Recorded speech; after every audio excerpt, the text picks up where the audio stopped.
1945 August 6 രാവിലെ 7:45 ജപ്പാനിലെ radar system Hiroshima നഗരത്തിൽ അലാറം മുഴക്കാൻ തുടങ്ങി. എന്നാൽ അന്ന് നഗരവാസികളും ജപ്പാനും ആ അലാമിനെ അത്ര ഗൗരവമാക്കി എടുത്തില്ല. അതിനാൽ തന്നെ ജീവനക്കാർ ജോലിക്കായി ഓഫീസുകളിലേക്ക് പുറപ്പെട്ടു. കൊച്ചുകുട്ടികൾ അവരുടെ സ്കൂളുകളിലെത്തി. ഇതിനിടയിൽ ചില ആളുകൾ ആകാശത്ത് അമേരിക്കൻ ബോയിങ് B-29 വിമാനം പറന്നുവരുന്നത് കണ്ടിരുന്നു. ശേഷം ഏകദേശം 8:15 ഈ വിമാനത്തിൽ നിന്ന് എന്തോ ഒന്ന് താഴേക്ക് പതിക്കുന്നതും അവർ കണ്ടു. ദൂരെ നിന്ന് അവർക്ക് അതെന്താണെന്ന് അത്ര വ്യക്തമായി മനസ്സിലാകുന്നുണ്ടായിരുന്നില്ല. പക്ഷേ സത്യത്തിൽ അതൊരു അണുബോംബായിരുന്നു എന്ന് അവർ സ്വപ്നത്തിൽ പോലും കരുതി കാണില്ല. എന്താണ് സംഭവിക്കുന്നതെന്ന് മനസ്സിലാകുന്നതിന് മുൻപേ ആ നഗരം മുഴുവൻ ഒരു തീഗോളമായി മാറി. ആയിരക്കണക്കിന് ആളുകൾ ഒരു നിമിഷം കൊണ്ട് കത്തിച്ചാമ്പലാവുകയായിരുന്നു. ചിലരുടെ നിഴലുകൾ മാത്രം ചുമരുകളിൽ ഓർമ്മകളായി അവശേഷിച്ചു.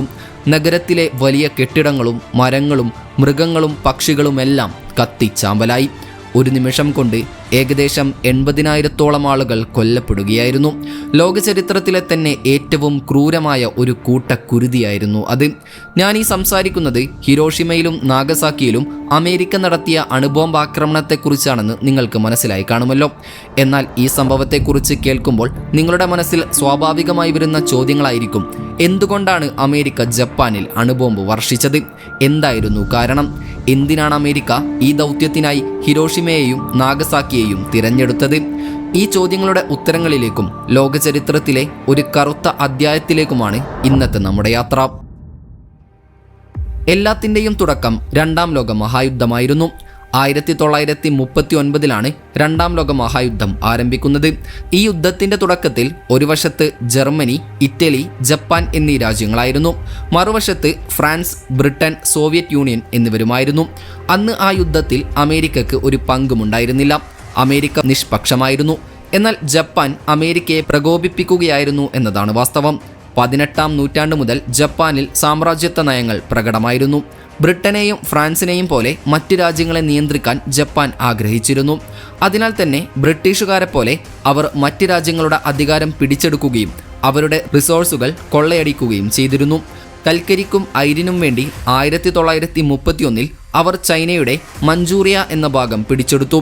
1940 ജർമ്മനി ഫ്രാൻസിനോട് പരാജയപ്പെട്ടതിൻ്റെ മുതലെടുപ്പ് നടത്തി ജപ്പാൻ കംബോഡിയ, ലാവോസ്, വിയറ്റ്നാം എന്നീ രാജ്യങ്ങളുടെ അധികാരം പിടിച്ചെടുക്കുകയും കൂടാതെ Indonesia, Myanmar, north Korea, south Korea എന്നീ രാജ്യങ്ങളെല്ലാം ജപ്പാന്റെ കോളനികളാക്കി മാറ്റുകയും ചെയ്തു.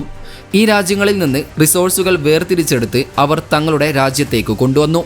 എന്നാൽ അപ്പോഴും അവർക്ക് അതൊന്നും തികഞ്ഞിരുന്നില്ല. ഏറ്റവും പ്രധാനപ്പെട്ട വിഭവമായ എണ്ണക്കായി അവർക്ക് അമേരിക്കയെ ആശ്രയിക്കേണ്ടി വന്നു.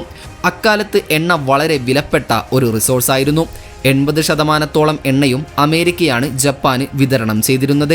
ജപ്പാന്റെ ശക്തിക്ക് പിന്നിൽ ഏറ്റവും വലിയ പങ്ക് വഹിച്ചിരുന്നത് ജപ്പാനീസ് എക്കണോമിയായിരുന്നു. എങ്കിലും ജപ്പാന് ഓയിൽ, കൽക്കരി, അയൺ തുടങ്ങിയ പ്രകൃതി വിഭവങ്ങൾ അഥവാ നാച്ചുറൽ റിസോഴ്സുകൾ വളരെ കുറവായിരുന്നു. ഈ കാരണം കൊണ്ട് ജപ്പാന് പ്രകൃതി വിഭവങ്ങൾക്കായി അമേരിക്കയെയും യൂറോപ്പിനെയും ആശ്രയിക്കേണ്ടി വന്നു. ഈ സമയത്ത് അമേരിക്ക ജപ്പാന്റെ വളർച്ച നിശബ്ദരായി കണ്ടു നിൽക്കുകയായിരുന്നു. സത്യത്തിൽ അമേരിക്കക്ക് അതത്ര ഇഷ്ടപ്പെട്ടിരുന്നില്ല. എന്നിരുന്നാലും അവർ ഒരു നടപടിയും എടുത്തിരുന്നില്ല എന്നതാണ് വാസ്തവം. എന്നാൽ പിന്നീട് ജപ്പാൻ പെട്ടെന്ന് നാസി ജർമ്മനിയുമായി കൈകോർത്തു. ജർമ്മനി അമേരിക്കയുടെയും ബ്രിട്ടന്റെയും ശത്രു രാജ്യമായിരുന്നു. മാത്രമല്ല അവരുടെ സാമ്രാജ്യം കൂടുതൽ വികസിപ്പിക്കുന്നതിനായി തെക്ക് വിയറ്റ്നാം, ലാവോസ്, കംബോഡിയ എന്നിവിടങ്ങളിലേക്ക് അവർ ശ്രദ്ധ തിരിക്കുകയും ചെയ്തിരുന്നു. എന്നാൽ ഈ സ്ഥലങ്ങൾ അക്കാലത്ത് ഫ്രാൻസിന്റെ അധീനതയിലായിരുന്നു. 1940 ജപ്പാൻ ഫ്രാൻസിനെ തോൽപ്പിച്ച് ഈ സ്ഥലങ്ങൾ പിടിച്ചെടുത്തു. ഫ്രാൻസ് അമേരിക്കയുടെ സഖ്യകക്ഷിയായിരുന്നു. ഇവിടെ നിന്നാണ് അമേരിക്കയും ജപ്പാനും തമ്മിലുള്ള ശത്രുത ആരംഭിക്കുന്നത്. ജപ്പാൻ ഇങ്ങനെ തങ്ങളുടെ സാമ്രാജ്യം വികസിപ്പിക്കുകയാണെങ്കിൽ ഒരു സമയത്ത് തങ്ങളും അപകടത്തിലാകാം എന്ന് അമേരിക്ക മനസ്സിലാക്കുകയായിരുന്നു. ജപ്പാന്റെ ഈ സാമ്രാജ്യത്വ നയം തടയാൻ 1941 ജൂലൈയിൽ അമേരിക്ക ജപ്പാന് എണ്ണ നൽകുന്നത് നിർത്തി. എണ്ണ ഇല്ലാത്തതിനാൽ അവരുടെ ഇൻഡസ്ട്രീസ് ഒന്നൊന്നായി അടച്ചുപൂട്ടാനും തുടങ്ങി. അമേരിക്ക അവർക്ക് മുൻപിൽ ഒരു ഉടമ്പടി മുന്നോട്ട് വെച്ചു. ആദ്യം ചൈനയിൽ നിന്നുള്ള അവരുടെ നിയന്ത്രണം മാറ്റണം, ഹിറ്റ്ലറുമായുള്ള ബന്ധം വിച്ഛേദിക്കണം. അപ്പോൾ മാത്രമേ അവർക്ക് എണ്ണ നൽകുകയുള്ളൂ എന്നതായിരുന്നു ആ ഉടമ്പടി. എന്നാൽ ജപ്പാന് ഇത് വളരെ ബുദ്ധിമുട്ടുള്ള വെല്ലുവിളിയായിരുന്നു. കാരണം ഹിറ്റ്ലറെ പോലെ ഏഷ്യയിലെ എല്ലാ രാജ്യങ്ങളെയും തങ്ങളുടെ നിയന്ത്രണത്തിലാക്കാൻ ജപ്പാൻ സ്വപ്നം കണ്ടിരുന്നു. ഈ കാരണം കൊണ്ട് അവർ അമേരിക്കയുടെ വ്യവസ്ഥ നിരസിക്കുകയും രഹസ്യമായി ഒരു പ്ലാൻ തയ്യാറാക്കുകയും ചെയ്തു.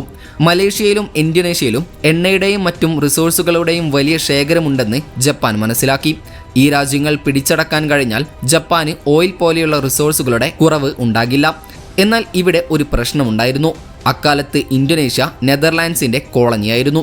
മലേഷ്യ ആകട്ടെ ബ്രിട്ടന്റെ കോളനിയുമായിരുന്നു. കൂടാതെ ബ്രിട്ടനും നെതർലാൻഡ്സും അമേരിക്കയുടെ സഖ്യകക്ഷികളുമായിരുന്നു.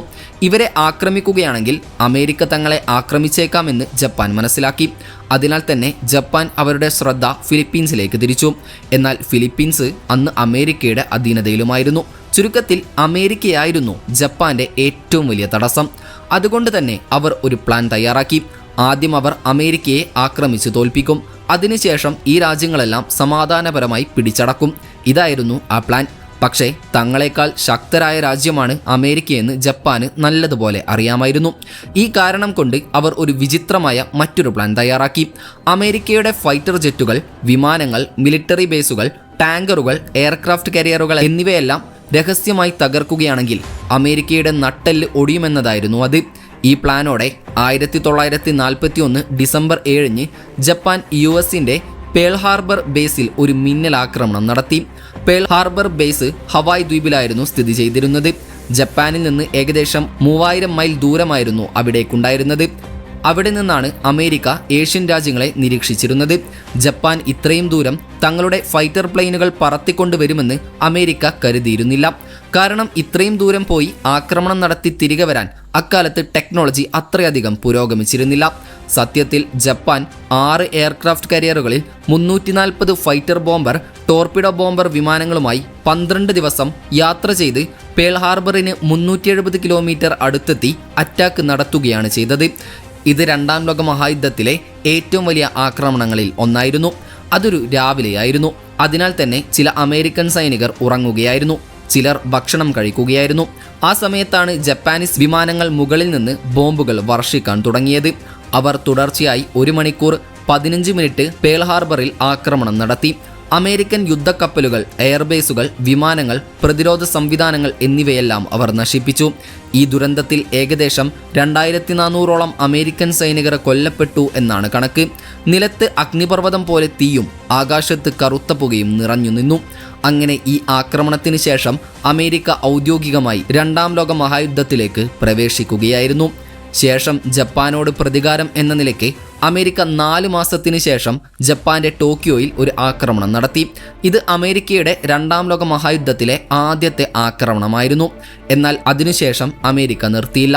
4 വർഷം അമേരിക്കയും ജപ്പാനും തമ്മിൽ തുടർച്ചയായി യുദ്ധം നടന്നുകൊണ്ടേയിരുന്നു. അവർ ഓരോന്നായി ജപ്പാന്റെ ദ്വീപുകൾ നിയന്ത്രിക്കാൻ തുടങ്ങി. ഇതേസമയം 1943 ജപ്പാന്റെ സഖ്യകക്ഷിയായ ഇറ്റലി കീഴടങ്ങിയിരുന്നു. 1945 ഏപ്രിൽ 30 ഹിറ്റ്ലറുടെ ആത്മഹത്യയ്ക്ക് ശേഷം ജർമ്മനിയും കീഴടങ്ങി. എന്നാൽ ജപ്പാൻ തുടർച്ചയായ നഷ്ടങ്ങൾ സഹിച്ചിട്ടും കീഴടങ്ങിയിരുന്നില്ല എന്നതാണ് സത്യം. ഈ സാഹചര്യത്തിൽ അമേരിക്കയ്ക്ക് ഒരു വഴി മാത്രമേ ഉണ്ടായിരുന്നുള്ളൂ: ജപ്പാനെ പൂർണ്ണതോതിൽ ആക്രമിക്കുക എന്നത്. അതായത് അമേരിക്കയുടെ സൈന്യത്തെ അയച്ച് ജപ്പാനിൽ നേരിട്ട് ആക്രമണം നടത്തുകയും ജപ്പാനീസ് സർക്കാരിനെ നീക്കം ചെയ്യുകയും ചെയ്യുക എന്നതായിരുന്നു അമേരിക്കയുടെ പദ്ധതി. അങ്ങനെ 1945 ജൂൺ 22 അമേരിക്ക ജപ്പാന്റെ അടുത്തുള്ള ഒക്കിനാവ ദ്വീപ് പിടിച്ചെടുക്കാൻ പ്ലാനിട്ടു. അവിടെ ഒരു ബേസ് ഉണ്ടാക്കി ജപ്പാനിലേക്ക് നേരിട്ട് പ്രവേശിക്കാനായിരുന്നു ഉദ്ദേശം. എന്നാൽ ഒക്കിനാവയിലെ യുദ്ധം അമേരിക്കയെ അത്ഭുതപ്പെടുത്തി. അന്ന് ജപ്പാനീസ് സൈന്യം തോൽവി സമ്മതിക്കാൻ തയ്യാറായിരുന്നില്ല. മറിച്ച് അവസാന ശ്വാസം വരെ അവർ അമേരിക്കയോട് പോരാടി. ഈ യുദ്ധത്തിൽ അവസാനം അമേരിക്കക്കാർ വിജയിച്ചെങ്കിലും അതിൽ 12,000ഓളം അമേരിക്കൻ സൈനികർ കൊല്ലപ്പെടുകയും അധികം പേർക്ക് പരിക്കേൽക്കുകയും ചെയ്തിരുന്നു. മറുവശത്ത് 100,000 ജപ്പാനീസ് സൈനികർ കൊല്ലപ്പെടുകയാണുണ്ടായത്. അതിലും ഭീകരമായ കാര്യം എന്തെന്നാൽ ആ യുദ്ധത്തിൽ ആ ചെറിയ ദ്വീപിലെ 25% സാധാരണ ജനങ്ങൾ മരിച്ചു വീണിരുന്നു എന്നുള്ളതാണ്. പക്ഷേ സത്യത്തിൽ ഈ യുദ്ധത്തിൽ അമേരിക്ക ഭയന്നു പോയിരുന്നു. അതായത് ഈ ചെറിയ ദ്വീപിൽ ജപ്പാനീസ് ആളുകൾ ഇത്രയും ആക്രമണപരമായി പോരാടുകയാണെങ്കിൽ നേരിട്ട് ജപ്പാനിലേക്ക് കടന്നാൽ എത്ര US സൈനികർ കൊല്ലപ്പെടുമെന്ന ചിന്ത അമേരിക്കയെ അലട്ടി. അതിനാൽ തന്നെ അമേരിക്കക്കാർ ജപ്പാനെ തോൽപ്പിക്കാൻ മറ്റൊരു വഴി കണ്ടെത്തുകയായിരുന്നു. അതാണ് മാൻഹാട്ടൻ പ്രൊജക്റ്റ്. ഈ പ്രൊജക്റ്റിൽ നിരവധി അമേരിക്കൻ ശാസ്ത്രജ്ഞർ രഹസ്യമായി അണുബോംബ് നിർമ്മിക്കുന്നതിൽ പ്രവർത്തിക്കുകയായിരുന്നു. അങ്ങനെ ലോകത്തിലെ ആദ്യത്തെ അണുബോംബ് 1945 ജൂലൈ 16 ന്യൂ മെക്സിക്കോയിലെ മരുഭൂമിയിൽ പരീക്ഷിച്ചു. ഈ ബോംബ് പരീക്ഷണം വിജയകരമായിരുന്നു. അങ്ങനെ ഈ അണുബോംബ് ജപ്പാനിൽ ഇടുന്നതിന് മുൻപ് ജപ്പാനിന് അവസാനമായി ഒരു മുന്നറിയിപ്പ് നൽകാൻ അമേരിക്കൻ പ്രസിഡന്റ് തീരുമാനിച്ചു. ജപ്പാൻ യാതൊരു വ്യവസ്ഥകളുമില്ലാതെ കീഴടങ്ങണമെന്ന ആവശ്യമായിരുന്നു ആ മുന്നറിയിപ്പ്. കീഴടങ്ങിയില്ലെങ്കിൽ അതിൻ്റെ പരിണിതഫലം പൂർണ്ണമായ നാശമായിരിക്കുമെന്നും അമേരിക്ക പറഞ്ഞു. അന്ന് അണുബോംബ് പോലുള്ള ഒരു ബോംബ് ഉണ്ടാകുമെന്ന് ജപ്പാന് അറിയില്ലായിരുന്നു. അതിനാൽ തന്നെ അവർ ഈ മുന്നറിയിപ്പ് അവഗണിക്കുകയും യുദ്ധം തുടരുകയും ചെയ്തു. ഒടുവിൽ അണുബോംബ് വെച്ചുള്ള ആക്രമണം കൂടാതെ ജപ്പാനെ ഒരു തരത്തിലും തടയാൻ കഴിയില്ലെന്ന് അമേരിക്ക മനസ്സിലാക്കുകയായിരുന്നു. അങ്ങനെ 1945 ഓഗസ്റ്റ് 6 ബോയിങ് B-29 വിമാനം ഹിരോഷിമയ്ക്ക് മുകളിലൂടെ പറക്കാൻ തുടങ്ങി. അതിൻ്റെ ഉള്ളിൽ ലിറ്റിൽ ബോയ് എന്ന അണുബോംബായിരുന്നു ഉണ്ടായിരുന്നത്. അത് അമേരിക്ക രാവിലെ 8:15 ഹിരോഷിമയ്ക്ക് മുകളിൽ വർഷിച്ചു. താഴെയുണ്ടായിരുന്ന നഗരവാസികൾക്ക് എന്താണ് സംഭവിക്കുന്നതെന്ന് മനസ്സിലാക്കുന്നതിന് മുൻപേ അവരെല്ലാം കത്തിച്ചാമ്പലാവുകയാണ് ഉണ്ടായത്. 4000 ഡിഗ്രി ടെമ്പറേച്ചർ കാരണം ജീവനുകൾ അവിടെയുള്ള പൊടിയോടൊപ്പം ലയിച്ചു ചേർന്നു. അവരുടെ ശരീരത്തിലെ തൊലി പഴത്തൊലി പോലെ അടർന്നു പോകാൻ തുടങ്ങി. അതിൽ ഹിരോഷിമയിലെ 70% കെട്ടിടങ്ങളും തകർന്നടിഞ്ഞു. ഈ സാറ്റലൈറ്റ് ചിത്രം കണ്ടാൽ ബോംബ് വീഴുന്നതിന് മുൻപുള്ളതും ശേഷമുള്ളതുമായ വ്യത്യാസം നിങ്ങൾക്ക് മനസ്സിലാകും. എന്നാൽ ഏറ്റവും അത്ഭുതകരമായ കാര്യം എന്തെന്നാൽ ഈ ബോംബ് സ്ഫോടനത്തിന് ശേഷവും ജപ്പാൻ കീഴടങ്ങാൻ വിസമ്മതിച്ചു എന്നുള്ളതാണ്. ഇത് വലിയ കാര്യമല്ലെന്നും ഒരു ബോംബ് മാത്രമാണ് പൊട്ടിയതെന്നും ജപ്പാൻ പറയുകയാണ് ഉണ്ടായത്. ഇതിന് മറുപടിയായി 3 ദിവസത്തിന് ശേഷം 1945 ഓഗസ്റ്റ് 9 അമേരിക്ക മറ്റൊരു അണുബോംബ് കൂടെ ജപ്പാനിൽ വർഷിച്ചു. ഇത്തവണ നാഗസാക്കിയായിരുന്നു അമേരിക്കയുടെ ലക്ഷ്യം. ഈ ബോംബിൻ്റെ പേര് ഫാറ്റ്മാൻ എന്നായിരുന്നു. ഈ 2 ബോംബുകൾ കാരണം ഏകദേശം 2 ലക്ഷം ആളുകൾ ഒരു നിമിഷം കൊണ്ട് മരിച്ചു വീഴുകയാണ് ഉണ്ടായത്. ഈ സംഭവത്തിന് ഒരാഴ്ചയ്ക്ക് ശേഷം ജപ്പാൻ അമേരിക്കയ്ക്ക് മുൻപിൽ കീഴടങ്ങുകയും ചെയ്തു. ജപ്പാന്റെ കീഴടങ്ങലോടെ 2ാം ലോക മഹായുദ്ധം അവസാനിക്കുകയാണ് ഉണ്ടായത്. സത്യത്തിൽ അമേരിക്ക ഹിരോഷിമയും നാഗസാക്കിയും അണുബോംബിനായി തിരഞ്ഞെടുക്കാനുള്ള പ്രധാന കാരണം ജപ്പാനിലേക്കുള്ള ദീർഘവും ചെലവേറിയതുമായ കടന്നുകയറ്റം ഒഴിവാക്കുക എന്നതായിരുന്നു. കൂടാതെ ഹിരോഷിമയും നാഗസാക്കിയും ജപ്പാന്റെ പ്രധാനപ്പെട്ട സൈനിക വ്യാവസായിക നഗരങ്ങളായിരുന്നു. അവ അത്രയധികം ബോംബിങ്ങിന് വിധേയമായിരുന്നില്ല. പുറമെ അമേരിക്ക ഇതിനായി മറ്റ് നഗരങ്ങളും പരിഗണിച്ചിരുന്നു അത്രേ. എന്നാൽ സാംസ്കാരിക പ്രാധാന്യം കാരണം ക്യോട്ടോ പോലുള്ള പല നഗരങ്ങളും ഒഴിവാക്കുകയായിരുന്നു. ഏതായാലും ഈ സംഭവത്തെക്കുറിച്ചുള്ള നിങ്ങളുടെ അഭിപ്രായങ്ങൾ എന്താണെന്ന് കമൻറ്റ് ചെയ്യാൻ മറക്കരുത്. അപ്പോൾ മറ്റൊരു ഇൻഫോർമേറ്റീവായ വീഡിയോയുമായി വരുന്നത് വരെ ഗുഡ് ബൈ.